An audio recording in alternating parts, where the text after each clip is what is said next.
Ate Roda nagulat sa nakita kay Rina, aba Rina kinilig. Hello guys, kumusta? Sana lagi kayong nasa mabuting kalagayan. Saan man tayo ngayon naroroon, Ate Roda nagulat talaga sa nakita kay Rina dahil kinilig ang ating prinsesa. At noong tinanong siya ni Ate Roda kung bakit kinilig siya, sumagot ito na may crush daw siya sa school nila at mabait na daw ito sa kanya. Nako, di na maikakaila na talagang bumalik na sa normal ang pakiramdam ni Rina dahil nakaramdam na siya ng crush. At talagang hindi rin natin maiaalis kay Rina na makaramdam siya ng ganon dahil normal lang naman sa isang nagdadalaga ang makaramdam ng crush o paghanga sa isang tao. Talagang normal na ang ating prinsesa dahil sa mga ipinapakita niya sis ngayon talagang masasabi kung magaling na siya. Huwag lang sanang munang iuwi si Rina sa Dalnak para hindi na siya mag-trigger dahil may kinalaman talaga ang lugar na Dalnak kung bakit nagka-depression si Rina ng matindi. Kung ano ang tunay na dahil ng matinding depression ni Rina malalaman din natin yan pagdating ng araw dahil ang araw ang magsasaysay ng lahat. Kaya guys please dagdagan pa natin ang paghiling sa itaas na sana huwag nang mag-trigger si Rina at sana loobin ng Panginoon na gumaling na siya ng tuluyan. Na sana mapaglabanan na niya ang takot.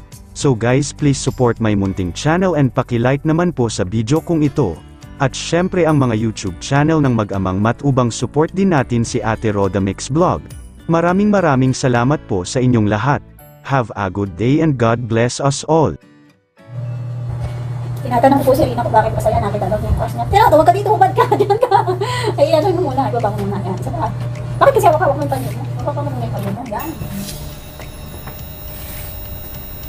Nakita na yung crush mo sa school. Ay! Sino crush ka pala sa school? Sino yun? Ha? May kuya ka, sino nag-ahatid sa'yo? Sino? Mabait? Yes! He's a good. Mabait yun. Kuya yun. Ewan ko ko ship.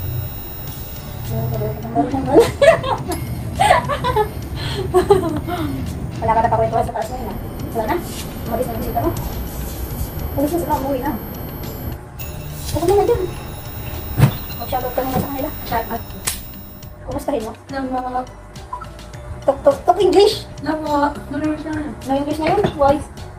Because English. English finish na yun. Because English finish na? Why finish? We need to talk English. Always talk English.